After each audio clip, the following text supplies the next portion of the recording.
Bro വേഗം വാ, ദേ വണ്ടി വന്നു. ആദിയുടെ ഉറക്കെയുള്ള വിളി കേട്ട് അർജുനും യുവയും ഒരുപോലെ തിരിഞ്ഞു നോക്കി. റോഡരികിൽ നിർത്തിയിരിക്കുന്ന ടാക്സിയുടെ പിൻസീറ്റിൽ ആദിയും അവിയും സുഖമായി കയറിയിരുന്നു. ഗ്ലാസ് താഴ്ത്തി കൈവീശിക്കൊണ്ടാണ് ആദി അവരെ വിളിച്ചത്. ആ കാഴ്ച കണ്ടതും അർജുനും യുവയും പരസ്പരം മുഖത്തോട് മുഖം നോക്കി. ഒരു നിമിഷത്തെ നിശബ്ദത. ശേഷം യുവയുടെ കണ്ണുകൾ ടാക്സിയിലേക്ക് നീണ്ടു. അർജുൻ, നിനക്ക് ഇതൊക്കെയും വെറും ഒരു കോയിൻസിഡൻസ് ആയിട്ട് തോന്നുന്നുണ്ടോ? യുവയുടെ ചോദ്യം കേട്ട് അർജുൻ ചെറുതായൊന്ന് ചിരിച്ചു. ഒരിക്കലുമില്ല. രണ്ടുപേരും എന്തൊക്കെയോ കണക്കുകൂട്ടലുകളുമായിട്ടാണ് ഇവിടെ വന്നിരിക്കുന്നത്. യുവയുടെ നോട്ടം അവയിൽ തന്നെ തറച്ചു നിന്നു. വെറും കണക്കുകൂട്ടലുകൾ മാത്രമല്ല, നമ്മൾ ആരാണെന്ന് കണ്ടെത്തുക, അതാണ് അവരുടെ യഥാർത്ഥ ലക്ഷ്യം. അതെ, അർജുൻ ഒന്ന് മൂളിക്കൊണ്ട് തല കുലുക്കി. പക്ഷേ യുവ, എനിക്കൊരു സംശയമുണ്ട്. എന്ത് സംശയം? ഇടയ്ക്കിടെ നീ നിന്റെ ലക്ഷ്യം മറന്നു പോകുന്നുണ്ടോന്ന്? അർജുൻ്റെ ചോദ്യം കേട്ട് യുവ അവനെ സംശയത്തോടെ നോക്കി. അർജുൻ, എന്താ നീ ഉദ്ദേശിക്കുന്നത്? അർജുൻ ഒരു നിമിഷം മിണ്ടാതെ നിന്നു. നിനക്ക് ആ അവികയോട് ചെറിയൊരു ഇഷ്ടമൊക്കെയും തോന്നുന്നുണ്ടല്ലേ? ആ ചോദ്യം കേട്ടതും യുവയുടെ മുഖഭാവം മാറി. ഹേയ്, ആര് പറഞ്ഞു? എനിക്കങ്ങനെ ഒരു ഇഷ്ടവുമില്ല. ഇല്ലാതിരിക്കുന്നതാണ് നല്ലത്. അർജുൻ്റെ ശബ്ദം ഗൗരവത്തിലായി. കാരണം നമ്മളിവിടെ വന്നതിൻ്റെ യഥാർത്ഥ കാരണം അവൾ അറിയുന്ന ദിവസം നിങ്ങളിരുവരും പിരിയാൻ പറ്റാത്ത വിധം അടുത്തു പോയിട്ടുണ്ടെങ്കിൽ അതിൻ്റെ വേദന സഹിക്കേണ്ടി വരുന്നത് നീ തന്നെ ആയിരിക്കും യുവ. ആ വാക്കുകൾ യുവയെ ഒരു നിമിഷം നിശബ്ദനാക്കി. അവൻ മെല്ലെ ഒരു നെടുവീർപ്പിട്ടു. ഹേയ്, അങ്ങനെയൊന്നും ഇല്ലടാ. ഇനി അങ്ങനെ ഒരു തോന്നൽ ഉണ്ടാവാനും പോണില്ല. അർജുൻ അവൻ്റെ തോളിൽ മെല്ലെ തട്ടി. അതാണ് നല്ലത് യുവ. അവളോട് ഒരു അകലം പാലിക്കുന്നതാണ് എന്തുകൊണ്ടും നല്ലത്. യുവ ഒന്നും മിണ്ടിയില്ല. അവൻ്റെ കണ്ണുകൾ ഒരു നിമിഷം ടാക്സിക്കുള്ളിലിരിക്കുന്ന അവികയിലേക്ക് നീണ്ടെങ്കിലും അടുത്ത നിമിഷം തന്നെ അവൻ നോട്ടം പിൻവലിച്ചു. മുഖത്ത് പഴയ കർക്കശത തിരികെ വരുത്തിക്കൊണ്ടവൻ പതുക്കെ ടാക്സിയിലേക്ക് നടന്നു. ഇതേ സമയം അർജുൻ തൻ്റെ അമ്മയ്ക്ക് ഫോൺ വിളിച്ചു. മറു സൈഡിൽ നിന്നും അമ്മയുടെ സ്വരം കേട്ടു. എടാ മോനെ, നിങ്ങളെത്തിയോ? റെയിൽവേ സ്റ്റേഷനിൽ എത്തിയതേയുള്ളൂ അമ്മ. ആണോ? ആ കുട്ടി എവിടെ? അവൻ ഇവിടെ തന്നെയുണ്ട് അമ്മ. എൻ്റെ കൂടെ വേറെ 2 പേര് കൂടി ഉണ്ടാവും കേട്ടോ. ആരാടാ അത്? അമ്മ, ദേവു അടുത്തുണ്ടോ? ഉണ്ടടാ. അമ്മ, ആ ഫോണൊന്ന് സ്പീക്കർ മോഡിലിടൂ. ദേവുട്ടി മോളെ, ഏട്ടൻ്റെ കൂടെ യുവച്ചേട്ടൻ മാത്രമല്ല വേറെ 2 പേര് കൂടെ ഉണ്ടാവും. പക്ഷേ ഒരു കാര്യം പ്രത്യേകം ശ്രദ്ധിക്കണം. ഞാനും യുവച്ചേട്ടനും പോലീസുകാരാണെന്ന കാര്യം അവരുടെ മുന്നിൽ ഒരിക്കലും പറയരുത്. അവർക്ക് അതൊന്നും അറിയില്ല. രണ്ടും നല്ല കാഞ്ഞ വിത്തുകളാ. എല്ലാം കുത്തി കുത്തി ചോദിക്കുന്ന ടൈപ്പാണ്. തിരിച്ചും മറിച്ചും ഒക്കെയും ചോദിക്കും. അതുകൊണ്ട് അവരെന്തു ചോദിച്ചാലും സൂക്ഷിച്ച് മറുപടി പറഞ്ഞാൽ മതി. അബദ്ധത്തിൽ പോലും നമ്മുടെ ഭാഗത്തുനിന്ന് ഒരു സൂചനയും കിട്ടാൻ പാടില്ല. അയ്യോ ഏട്ടാ, അത്ര സീരിയസ് ആണോ കാര്യം? അതേ മോളെ, ഇത് വെറൊരു തമാശയല്ല. ഞാൻ വന്നിട്ട് എല്ലാം വിശദമായി പറഞ്ഞു തരാം. അതുവരെ നിങ്ങൾ 2 പേരും ഒന്നും അറിയാത്ത പോലെ പെരുമാറിയാൽ മതി. അതൊന്നും നീ പേടിക്കേണ്ട മോനെ. ഞങ്ങളുടെ വായിൽ നിന്ന് ഒന്നും പുറത്ത് ചാടില്ല. അതിഥികളായി വന്ന കുട്ടികളോട് സാധാരണ പോലെ പെരുമാറിക്കോളാം. ഓക്കെ ഏട്ടാ, മിഷൻ സീക്രട്ട് അല്ലേ? ഞാനേ ഒരു ക്ലൂ പോലും കൊടുക്കില്ല. അവളുടെ കുസൃതി നിറഞ്ഞ മറുപടി കേട്ട് അർജുൻ്റെ ചുണ്ടിൽ അറിയാതൊരു പുഞ്ചിരി വിരിഞ്ഞു. അത് മതി. ശരി അമ്മ, ഞങ്ങളെ വീട്ടിലേക്ക് ഇറങ്ങുകയാണ്. ഒരു അരമണിക്കൂറിനുള്ളിൽ എത്തും. ശരി മോനെ, സൂക്ഷിച്ചു വന്നോളൂ. കോൾ അവസാനിപ്പിച്ച അർജുൻ ഫോൺ പോക്കറ്റിലിട്ടു. അവൻ തല ഉയർത്തി നോക്കുമ്പോൾ ടാക്സിക്കുള്ളിലിരുന്ന് ഗ്ലാസ് തുറന്ന് പുറത്തേക്ക് നോക്കുന്ന അവയെയും ഡ്രൈവറോട് എന്തൊക്കെയോ പറഞ്ഞു ചിരിക്കുന്ന ആദിയെയും കണ്ടു. യുവ ഇതിനോടകം ടാക്സിയുടെ മുന്നിലെ സീറ്റിൽ കയറിയിരുന്നിരുന്നു. മുഖത്ത് പതിവ് കർക്കശത തന്നെ. അർജുൻ ഒരു ദീർഘനിശ്വാസം വിട്ട് പിൻസീറ്റിൻ്റെ വാതിൽ തുറന്ന് കയറി. ടാക്സി മെല്ലെ സ്റ്റേഷൻ്റെ തിരക്ക് വിട്ട് അവരുടെ വീട്ടിലേക്കുള്ള യാത്ര ആരംഭിച്ചു. കുറച്ചുനേരം ആരും ഒന്നും പറഞ്ഞില്ല. റേഡിയോയിൽ പഴയൊരു മലയാളം പാട്ട് ഒഴുകി. ബ്രോ, നിങ്ങളുടെ വീടെത്താൻ ഇനി എത്ര ദൂരമുണ്ട്? ആദി ചോദിച്ചു. ഇനിയൊരു 20 മിനിറ്റ് കൂടി. വീട്ടിൽ ആരൊക്കെയുണ്ട്? അവി ചോദിച്ചു. അമ്മയും അനിയത്തി ദേവും. അപ്പോൾ അച്ഛൻ? അർജുൻ്റെ മുഖം മങ്ങി. അച്ഛൻ കുറച്ച് വർഷങ്ങൾക്ക് മുൻപ് മരിച്ചു. Sorry. Hey, it's okay, Arjun പറഞ്ഞു. ഈ ദേവു എന്ന് പറഞ്ഞാൽ എത്ര വയസ്സുണ്ട്? ആദിയുടെ ചോദ്യം കേട്ട അവി അവനെ മെല്ലെ പിച്ചി. ഡിഗ്രി ഫസ്റ്റ് ഇയറിന് പഠിക്കുക, അർജുൻ മറുപടി പറഞ്ഞു. മറുപടി പറഞ്ഞ അർജുനെ നോക്കിയ ശേഷം അവിയുടെ ശ്രദ്ധ മുന്നിലിരിക്കുന്ന യുവയിലേക്ക് തിരിഞ്ഞു. ടാക്സിയിൽ കയറിയത് മുതൽ അവൻ പുറത്തേക്ക് മാത്രം നോക്കിക്കൊണ്ടിരിക്കുകയായിരുന്നു. അല്പസമയത്തിന് ശേഷം ടാക്സി മൺവഴിയിലൂടെ നീങ്ങി ഒരു വലിയ ഇരുമ്പ് ഗേറ്റിന് മുന്നിൽ വന്നു നിന്നു. എത്തി, അർജുൻ പറഞ്ഞു. എല്ലാവരും ഇറങ്ങി. അവയുടെ കണ്ണുകൾ ആദ്യം പതിഞ്ഞത് ആ വീട്ടിലേക്കായിരുന്നു. പഴയ മോഡലുള്ള ചുവന്ന ഓടിട്ട മനോഹരമായ ഇരുനില വീട്, വിശാലമായ വരാന്ത, മരത്തൂണുകൾ, വലിയ മാവ്, അതിനിടയിൽ പഴയ ഊഞ്ഞാൽ, ഒരു വശത്ത് തുളസിത്തറയും മറുവശത്ത് പൂത്തു നിൽക്കുന്ന ചെമ്പരത്തി ചെടിയും. പഴക്കമുണ്ടെങ്കിലും വൃത്തിയും പ്രൗഢിയും നിറഞ്ഞ വീട്. വാവ്, ഇത്രയും മനോഹരമായ വീടായിരിക്കുമെന്ന് ഞാൻ കരുതിയില്ല. ബ്രോ, ഇത് വീടല്ലല്ലോ, സിനിമയിൽ കാണുന്ന പഴയ തറവാട് പോലെയുണ്ട്, ആദി പറഞ്ഞു. അർജുൻ ഒന്ന് ചിരിച്ചു. അതെ, അച്ഛനപ്പൂപ്പന്മാരുടെ കാലത്തുണ്ടാക്കിയ വീടാ. റിനോവേറ്റ് ചെയ്തിട്ടുണ്ടെങ്കിലും ആ പഴയ സ്റ്റൈല് മാറ്റിയിട്ടില്ല. അപ്പോഴേക്കും വീടിനുള്ളിൽ നിന്ന് ഒരു സ്ത്രീ പുറത്തു വന്നു.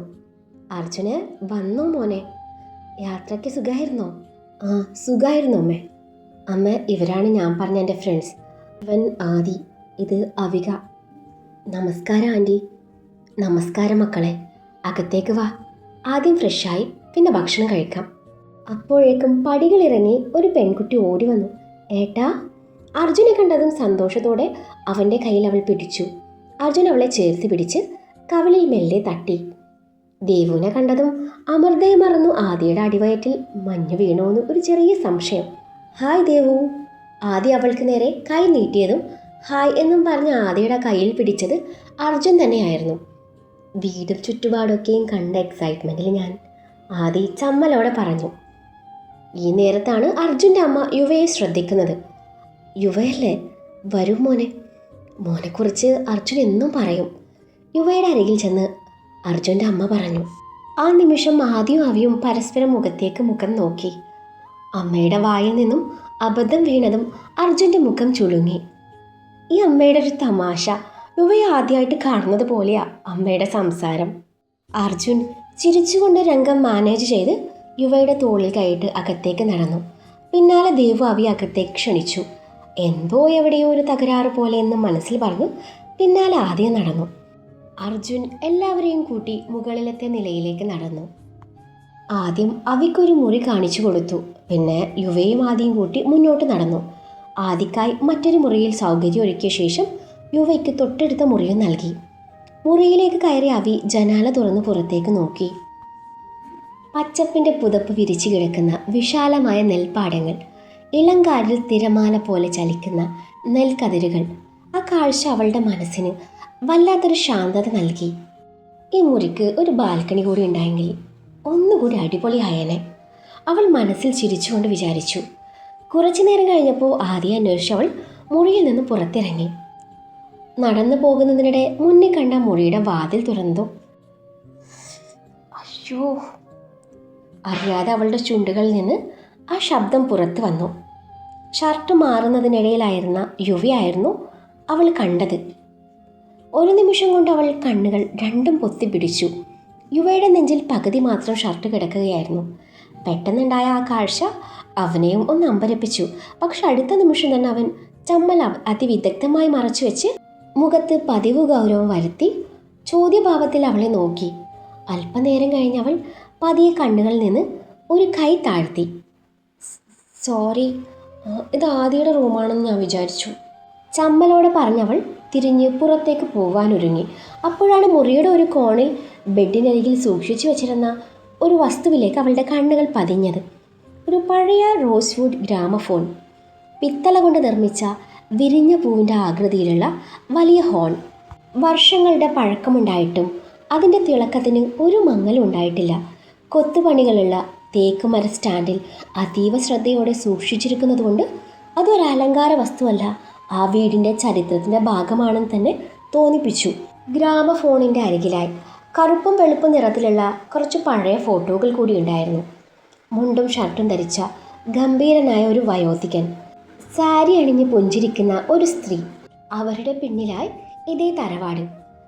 അതിനരികിൽ പഴയ പിത്തള വിളക്ക്, മരത്തിൽ കൊത്തിയ ചെറിയ ആനപ്രതിമ, സമയം നിശ്ചലമായതുപോലെ തോന്നിപ്പിക്കുന്ന ഒരു പെൻഡുലം ക്ലോക്ക്. വാവ്! അറിയാതെ ആ വാക്ക് അവളുടെ ചുണ്ടുകളിൽ നിന്നും പുറത്തു വന്നു. അവൾ പതിയെ ഗ്രാമഫോണിനരികിലേക്ക് നടന്നു. ഇതൊക്കെയും ഇപ്പോഴും സൂക്ഷിച്ചു വെച്ചിട്ടുണ്ടോ? കൗതുകത്തോടെ അവൾ ചോദിച്ചു. ഈ വീട്ടിലുള്ള പല സാധനങ്ങളും അച്ഛനപ്പൂപ്പന്മാരുടെ കാലത്തുള്ളതാ. കളയുന്നതിനേക്കാൾ സൂക്ഷിച്ചു വയ്ക്കാനാണ് അർജുൻ്റെ അമ്മയ്ക്കിഷ്ടം, യുവ ശാന്തമായി പറഞ്ഞു. അവയുടെ കണ്ണുകളിൽ അത്ഭുതം നിറഞ്ഞു. എനിക്ക് ഇങ്ങനെയുള്ള പഴയ വസ്തുക്കളെ ഒരുപാട് ഇഷ്ടമാണ്. ഓരോന്നും ഓരോ കഥ പറയുന്നത് പോലെ തോന്നും. അവൾ ഗ്രാമഫോണിൻ്റെ പിത്തള ഹോണിലേക്ക് നോക്കി മന്ദഹസിച്ചു. ആ കൗതുകം നിറഞ്ഞ മുഖം ഒരു നിമിഷം യുവ ശ്രദ്ധിച്ചു. എന്നാൽ അടുത്ത നിമിഷം തന്നെ അവൻ മുഖം വീണ്ടും ഗൗരവത്തിലാക്കി. ആദിയുടെ റൂം തൊട്ടടുത്താ, അവൻ പറഞ്ഞു. ആയിക്കോട്ടെ, ഞാൻ പൊയ്ക്കോളാന്നേ, അതും പറഞ്ഞെങ്കിലും അവളുടെ കണ്ണുകൾ ഇപ്പോഴും ആ പഴയ വസ്തുക്കളിൽ തന്നെയായിരുന്നു. അതിനിടയിലാണ് അവളുടെ തൊട്ടരികിലെ വാൾ ഷെൽഫിലേക്ക് യുവയുടെ നോട്ടം പതിഞ്ഞത്. അവിടെ ഒരു ഫ്രെയിം ചെയ്ത ഫോട്ടോ. അതൊരു സാധാരണ ഫോട്ടോ ആയിരുന്നില്ല. പോലീസ് യൂണിഫോം ധരിച്ച അർജുൻ്റെ ചിത്രം. ഒരു നിമിഷം യുവയുടെ ഹൃദയം ശക്തമായി മിടിച്ചു. അത് ഇവൾ കണ്ട? ആ ഒരു ചിന്ത മിന്നൽ പോലെ അവൻ്റെ മനസ്സിലൂടെ കടന്നുപോയി. അവയുടെ കണ്ണുകൾ ഏത് നിമിഷവും ആ ഫോട്ടോയിലേക്ക് നീങ്ങാമെന്ന തോന്നലിൽ അവൻ പിന്നെ ഒന്നും ആലോചിച്ചില്ല. ഒറ്റ നിമിഷത്തിൽ അവളുടെ പിന്നിലേക്ക് നീങ്ങിയ അവൻ അവളുടെ വയറിലൂടെ കൈ ചുറ്റിപ്പിടിച്ച് അവളുടെ മുഖം തൻ്റെ നെഞ്ചിലേക്ക് വലിച്ചടിപ്പിച്ചു. അവളുടെ മുഖം അവൻ്റെ നെഞ്ചിൽ അമർന്നുപോയി. തല ഉയർത്താൻ പോലും കഴിയാത്ത വിധം അവൻ അവളെ ഉറച്ചു പിടിച്ചു. അവളുടെ തോളിലേക്ക് മുഖം പൂഴ്ത്തി. എന്തായി കാണിക്കുന്നേ? അമ്പരപ്പോടെ അവൾ കുതരാൻ ശ്രമിച്ചു. അതേസമയം മറ്റേ കൈകൊണ്ട് യുവ ഷെൽഫിലുണ്ടായിരുന്ന ആ ഫോട്ടോ എടുത്ത് വാർഡ്രോബിൻ്റെ മുകളിലേക്ക് എറിഞ്ഞു. എല്ലാം നടന്നത് ഏതാനും നിമിഷങ്ങൾക്കുള്ളിലായിരുന്നു. എന്താണ് സംഭവിക്കുന്നത് എന്ന് മനസ്സിലാകാതാവി അവൻ്റെ പിടിയിൽ നിന്ന് രക്ഷപ്പെടാൻ കുതറി. ദേഷ്യവും അപമാനവും ഒരുമിച്ച് അവളെ പൊതിഞ്ഞു. വിട്, അവൾ ശക്തിയായി പറഞ്ഞെങ്കിലും യുവ പിടിവിട്ടില്ല. ഒടുവിൽ സഹിക്കെട്ട അവൾ അവൻ്റെ കഴുത്തിൽ ശക്തിയായി കടിച്ചു. വേദനയിൽ യുവ കണ്ണുകൾ ഇറുക്കി അടച്ചു. എങ്കിലും അവൻ ശബ്ദമുണ്ടാക്കിയില്ല. ഒരു നിമിഷം കൂടി കഴിഞ്ഞ് തൻ്റെ ലക്ഷ്യം പൂർത്തിയായെന്ന് ഉറപ്പായതും അവൻ പതിയെ പിടി അയച്ചു. സ്വതന്ത്രയായ അവി മിന്നൽ വേഗത്തിൽ അവനിൽ നിന്ന് അകന്നു. കണ്ണുകൾ ദേഷ്യത്തിൽ കത്തുന്നുണ്ടായിരുന്നു. അപമാനവും രോഷവും കലർന്നതുകൊണ്ട് അവളുടെ കണ്ണുകൾ ചെറുതായി നിറഞ്ഞിരുന്നു. ഒന്നും പറയാതെ അവൾ യുവയെ രണ്ട് കൈകൊണ്ടും ശക്തിയായി തള്ളിയിട്ടു. അപ്രതീക്ഷിതമായ ആ തള്ളലിൽ യുവ പിന്നിലേക്ക് തെറിച്ചു ബെഡിലേക്ക് വീണു. ഒരു നിമിഷം പോലും അവിടെ നിൽക്കാതെ അവി മുറിയിൽ നിന്നും പുറത്തേക്ക് ഓടി. നേരെ ചെന്ന് പെട്ടത് അർജുൻ്റെ മുന്നിലും. തല ഉയർത്തി നോക്കിയപ്പോൾ മുന്നിൽ നിന്നത് അർജുനായിരുന്നു. അർജുൻ അവളുടെ നിറകണ്ണിലേക്ക് നോക്കി. അർജുൻ കാര്യം തിരക്കിയെങ്കിലും അവൾ മറുപടിയൊന്നും പറയാതെ തനിക്ക് നൽകിയ ആ മുറിയിലേക്ക് നടന്നു. അവി മുറിയുടെ വാതിൽ ശക്തിയായി അടച്ചു. ഒരു നിമിഷം അവൾ അതിൽ ചാരി നിന്നു. നെഞ്ചിടിപ്പ് ഇപ്പോഴും ശമിച്ചിരുന്നില്ല. എന്തായിരുന്നു അത്? അവൾക്ക് സ്വന്തം ശ്വാസം പോലും നിയന്ത്രിക്കാൻ പറ്റുന്നില്ലായിരുന്നു. ദേഷ്യം, അപമാനം, ആശയക്കുഴപ്പം എല്ലാം കൂടിക്കലർന്നൊരു വികാരം. കണ്ണിൽ നിറഞ്ഞ കണ്ണുനീർ കൈകൊണ്ട് തുടച്ചു മാറ്റിയെങ്കിലും യുവയുടെ കൈകൾ തൻ്റെ അരയിൽ മുറുകെ ചുറ്റിപ്പിടിച്ച ആ നിമിഷം വീണ്ടും വീണ്ടും മനസ്സിലേക്ക് വന്നു. വട്ടന, തനി വട്ടൻ. പല്ല് കടിച്ചുകൊണ്ട് അവൾ പിറുപിറുത്തു. അപ്പോഴേക്കും പുറത്തുള്ള ഇടനാഴിയിൽ അർജുൻ അവി പോയ മുറിയിലേക്കും പിന്നെ യുവയുടെ മുറിയിലേക്കും മാറി മാറി നോക്കി. എന്താ സംഭവിച്ചത്? സംശയം തോന്നിയെങ്കിലും അവൻ ഒന്നും ചോദിക്കാതെ മെല്ലെ യുവയുടെ മുറിയിലേക്ക് നടന്നു. വാതിൽ തുറന്ന് അകത്ത് കയറിയതും ബെഡിലിരുന്ന് കഴുത്തിൽ കൈവച്ച് വേദന സഹിക്കുന്ന യുവയാണ് കണ്ടത്. ഡാ, എന്തുപറ്റി? യുവ മെല്ലെ തല ഉയർത്തി. ഒന്നുമില്ല, യുവ മറുപടി നൽകി. പിന്നെ അവൾ കരഞ്ഞുകൊണ്ട് ഓടിപ്പോയതെന്തിനാ? യുവയിൽ നിന്ന് മറുപടിയില്ല. അർജുൻ അടുത്തേക്ക് വന്നു. അപ്പോഴാണ് യുവയുടെ കഴുത്തിൽ ചുവന്നു കിടന്ന കടിയേറ്റ പാട് അവൻ കണ്ടത്. ഡേ, ഇതെന്താടാ? യുവ ഒരു ദീർഘനിശ്വാസം വിട്ടു. അവള് കടിച്ചതാ. എന്തിന്? യുവയുടെ നോട്ടം മെല്ലെ വാർഡ്രോബിൻ്റെ മുകളിലേക്ക് നീങ്ങി. നിന്റെ ആ ഇളിച്ചോണ്ട് നിൽക്കുന്ന ഫോട്ടോ ഉണ്ടല്ലോ, അത് ആ ഷെൽഫിൽ ഇരിപ്പുണ്ടായിരുന്നു. ഒരു നിമിഷം കൊണ്ട് അവനെല്ലാം മനസ്സിലായി. ഷിറ്റ്. അവൻ നെറ്റിയിൽ കൈവച്ചു. അവൾ അത് കണ്ടിരുന്നെങ്കിൽ എങ്കിൽ എല്ലാം തീർന്നേനെ. യുവ ശാന്തമായി പറഞ്ഞു. ഒരു സെക്കൻഡ് കൂടി വൈകിയിരുന്നെങ്കിൽ നമ്മുടെ പദ്ധതികൾ മുഴുവൻ പൊളിഞ്ഞേനെ. അർജുൻ മുറിയാകെ ഒന്ന് നോക്കി. പക്ഷേ യുവ, അതിനുവേണ്ടി നീ അവൾ എന്താ ചെയ്തത്? അന്നേരം യുവ ഒന്നും പറഞ്ഞില്ല. അവൻ്റെ മുഖത്ത് കുറ്റബോധം വ്യക്തമായിരുന്നു. മറ്റൊരു വഴി ആ സമയത്ത് എൻ്റെ മുന്നിലില്ലായിരുന്നു. അർജുൻ കുറച്ചു നേരം മിണ്ടാതെ നിന്നു. ശേഷം അർജുൻ യുവയുടെ തോളിൽ കൈവച്ചു.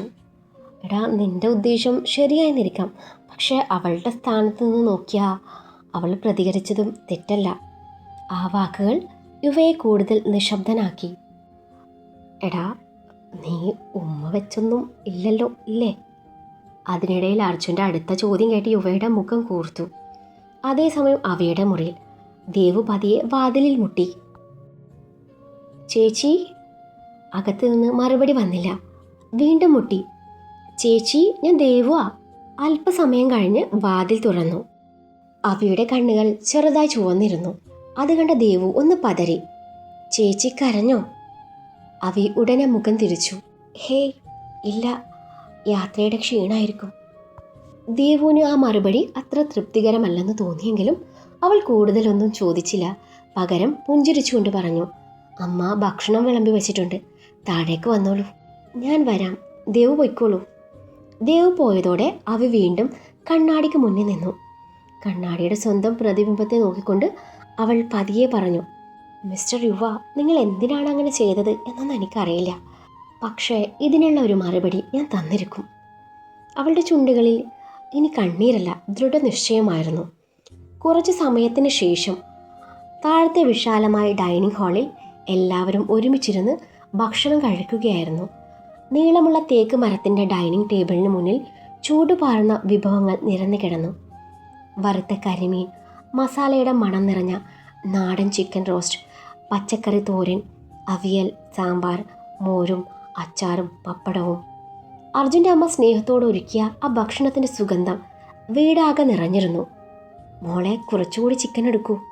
അർജുൻ്റെ അമ്മ സ്നേഹത്തോടെ അവയുടെ പാത്രത്തിലേക്ക് ചിക്കൻ വിളമ്പി. മതി ആൻറ്റി. അവ പുഞ്ചിരിക്കാൻ ശ്രമിച്ചുവെങ്കിലും അത് അവളുടെ ചുണ്ടുകളിൽ പൂർണ്ണമാകാതെ നിന്നു. അവൾ ഭക്ഷണത്തിന് വെറുതെ വിരൽ കൊണ്ട് ഇളക്കിക്കൊണ്ടിരുന്നു.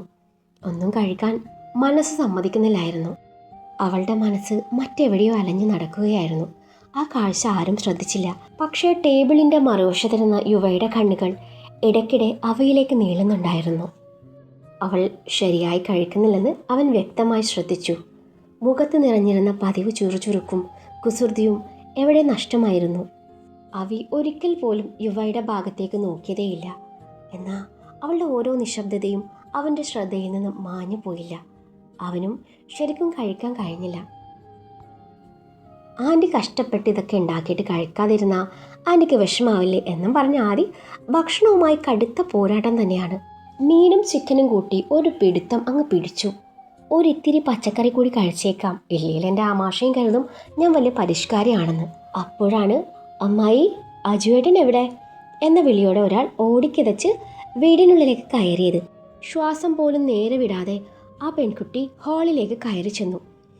ഡൈനിങ് ടേബിളിന് ചുറ്റുമിരുന്ന അപരിചിതരെ കണ്ടതും അവളുടെ മുഖത്ത് ചെറിയൊരു ചമ്മൽ പടർന്നു. അവൾ പതിയെ എല്ലാവരെയും നോക്കി. അടുത്ത നിമിഷം അവളുടെ കണ്ണുകൾ അർജുനിൽ തങ്ങി. അർജുൻ്റെ കണ്ണുകളും അവളെ തേടിയെത്തി. ഒരു നിമിഷം ഇരുവരുടെയും കണ്ണുകൾ തമ്മിൽ കോർത്തു. ഹൃദയമിടിപ്പ് ക്രമം തെറ്റി. ആ നിമിഷം ചുറ്റുമുള്ള ലോകം പോലും അവർക്കായി നിശ്ചലമായതുപോലെ തോന്നി. അർജുൻ ബ്രോ, ഇതാരാ? ആദിയുടെ ചോദ്യം കേട്ടതുപോലെ അർജുൻ സ്വബോധത്തിലേക്ക് തിരികെ എത്തി. ഒരു ചെറിയ പുഞ്ചിരിയോടവൻ എല്ലാവരെയും നോക്കി പറഞ്ഞു, ഇത് അഞ്ജന. അവൻ ഒരു നിമിഷം അഞ്ജനയെ നോക്കി. പിന്നെ ചെറുനാണത്തോടെ ചിരിച്ചുകൊണ്ട് തുടർന്നു, ഞാൻ കെട്ടാൻ പോകുന്ന പെണ്ണ, എൻ്റെ മുറപ്പെണ്ണ്. അഞ്ജനയുടെ കവിളുകൾ നാണത്താൽ ചുവന്നു. അവൾ തല കുനിച്ച് ചെറുപുഞ്ചിരിയോടെ നിന്നപ്പോൾ അർജുൻ്റെ കണ്ണുകൾ വീണ്ടും അറിയാതെ അവളിലേക്കെത്തി. അർജുൻ്റെ അമ്മ അവളെ ഭക്ഷണം കഴിക്കാൻ നിർബന്ധിച്ചതും അർജുൻ അവളെ വിളിച്ച് അടുത്തിരുത്തി അവൾക്ക് ഭക്ഷണം വിളമ്പിക്കൊടുത്തു. അതിനിടയിൽ അവൻ അവൾക്ക് ഒരു ഉരുള വാരിക്കൊടുക്കുകയും ചെയ്തു. അവളുടെ മുഖം നാണത്താൽ പൂത്തുലഞ്ഞു. എല്ലാവരുടെയും ചുണ്ടിൽ ആ ഒരു നിമിഷം ചെറുപുഞ്ചിരി വിരിഞ്ഞു. ഭക്ഷണം കഴിഞ്ഞ് അർജുനും അഞ്ജനയും സംസാരിക്കാനായി മുറ്റത്തേക്ക് ഇറങ്ങി. ആദിയും അവിയും മുകളിലത്തെ കോമൺ ബാൽക്കണിയിലിരുന്ന് പുറം കാഴ്ചകൾ ആസ്വദിച്ചുകൊണ്ട് സംസാരിക്കുകയാണ്. ആദിയോട് സംസാരിക്കുന്നുണ്ടെങ്കിലും അവിയുടെ മനസ്സ് മറ്റെവിടെയോ ആയിരുന്നു. അതിനിടയിലാണ് ആദി താഴെ അർജുൻ്റെയും അഞ്ജനയുടെയും റൊമാൻസ് കാണുന്നത്. അർജുൻ അഞ്ജനയെ ഉമ്മിക്കുന്നുണ്ട്. അത് കഴിഞ്ഞ് അർജുൻ അവളോട് ഉമ്മ ചോദിക്കുന്നുണ്ട്. ആദി അവയ്ക്ക് അത് കാട്ടിക്കൊടുത്തു. സ്വയം ബ്ലഷ് അടിക്കുന്നുണ്ട്. ആ നേരത്താണ് രണ്ടിൻ്റെയും സീൻ പിടുത്തം കണ്ടുകൊണ്ട് യുവ അങ്ങോട്ട് വരുന്നത്. യുവ ഒരു നിമിഷം താഴേക്ക് നോക്കി. കണ്ണടച്ച് നിൽക്കുന്ന അർജുൻ, മടിച്ചുകൊണ്ട് അവനെ ചുംബിക്കാൻ ഒരുങ്ങുന്ന അഞ്ജന.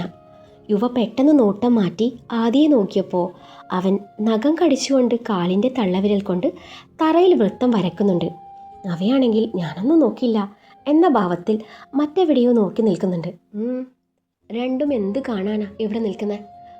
പെട്ടെന്ന് റെഡിയായിക്കേ, നമ്മൾ പോവുകയാണെന്നോ? അപ്പം ആൻ്റ് ഉണ്ടാക്കുന്ന പലഹാരമൊക്കെയും ആര് കഴിക്കും? നമുക്ക് നാളെ പോയാൽ പോരെ? ആദ്യമാണ് പറഞ്ഞ്. അതൊക്കെ ആരെങ്കിലും കഴിച്ചോളൂ, നീ പെട്ടെന്ന് റെഡിയാവും. എന്നാൽ പിന്നെ അത് കഴിച്ചിട്ട് പോയാൽ പോരെ ബ്രോ? അതുമല്ല, അർജുൻ ബ്രോക്ക് ഉമ്മിച്ച് അല്ല, ആ കുട്ടിയോട് സംസാരിച്ച് കഴിഞ്ഞ് കാണില്ല. അതിന് അവൻ ഇന്ന് വരുന്നില്ല, നമ്മൾ മാത്രമേ പോകുന്നുള്ളൂ. എന്തെങ്കിലും എടുക്കാനുണ്ടെങ്കിൽ എടുത്ത് നിങ്ങൾ പെട്ടെന്ന് ഇറങ്ങാൻ നോക്ക്. യുവ ഗൗരവം വിടാതെ പറഞ്ഞ് നടക്കാനൊരുങ്ങി. അല്ല ബ്രോ, കഴുത്തിന് എന്ത് പറ്റിയതാ? യുവയുടെ കഴുത്തിലെ ചുവന്ന പാട് കണ്ട് ആദ്യ ചോദിച്ചു. തിരിഞ്ഞു നോക്കിയ യുവയുടെ മിഴികൾ അവിയിലേക്ക് നീണ്ടു. ആ നേരത്താണ് അവിയും അത് കാണുന്നത്. നല്ല വട്ടത്തിൽ ചുവന്ന് കരി നിഴലിച്ച് കിടപ്പുണ്ട്.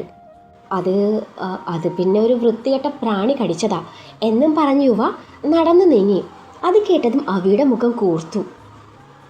അതേതാടി അമ്മാതിരൊരു വൃത്തികെട്ട പ്രാണി? നമ്മുടെ നാട്ടിലൊന്നും ഇല്ലല്ലോ.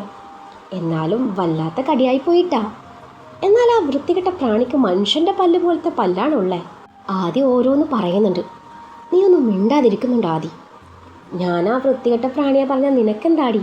ഇത് കേട്ടാൽ തോന്നും ആ വൃത്തികെട്ട പ്രാണി നിൻ്റെ അമ്മായിയുടെ മോളാണെന്ന്.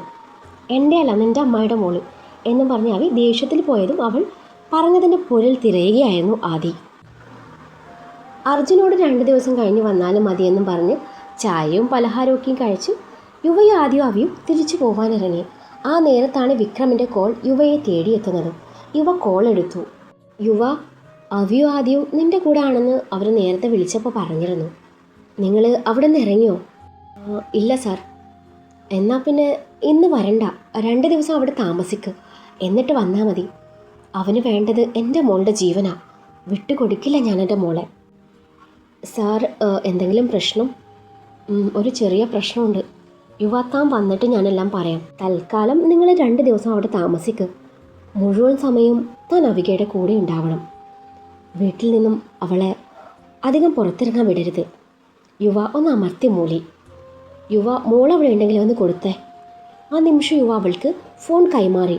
അവൾ സംസാരിക്കുന്നുണ്ട്. അവളുടെ മുഖത്ത് വിരിയുന്ന ഭാവമാറ്റങ്ങൾ ആദ്യം ശ്രദ്ധിച്ചു. കോൾ അവസാനിപ്പിച്ചു. എന്താടി കാര്യം? എന്താ കാര്യം എന്ന് എനിക്കറിയില്ല. നമ്മൾ 2 ദിവസം കഴിഞ്ഞ് പോയാൽ മതിയെന്ന് അച്ഛൻ പറഞ്ഞു. അത് കേട്ടതും ആദിയുടെ മുഖം വിടർന്നു. അടിപൊളി, അവൻ പറഞ്ഞു. എടാ, ഡ്രസ്സൊന്നും ഇല്ലാതെ എങ്ങനെയാ? എനിക്ക് പറ്റില്ല. ആ നേരത്താണ് അർജുൻ അങ്ങോട്ട് വന്നത്. അർജുൻ കാര്യം അന്വേഷിച്ചു. വിക്രം പറഞ്ഞത് യുവ അവനോട് പറഞ്ഞു. ഡ്രസ്സില്ലെങ്കിൽ നമുക്ക് പോയി വാങ്ങിക്കാവുന്നതല്ലേ ഉള്ളൂ. എന്നാൽ പിന്നെ ഇപ്പം തന്നെ പോയാലോ ബ്രോ? ആദ്യം പറഞ്ഞു. ശരി, എന്നാൽ പിന്നെ ഷെഡിൽ നിന്ന് ഞാൻ വണ്ടി ഇറക്കിയിടാം. അതും പറഞ്ഞ് അർജുൻ പുറത്തേക്ക് പോയി. യുവ അർജുൻ പോയ വഴിയെ ഒന്ന് നോക്കി.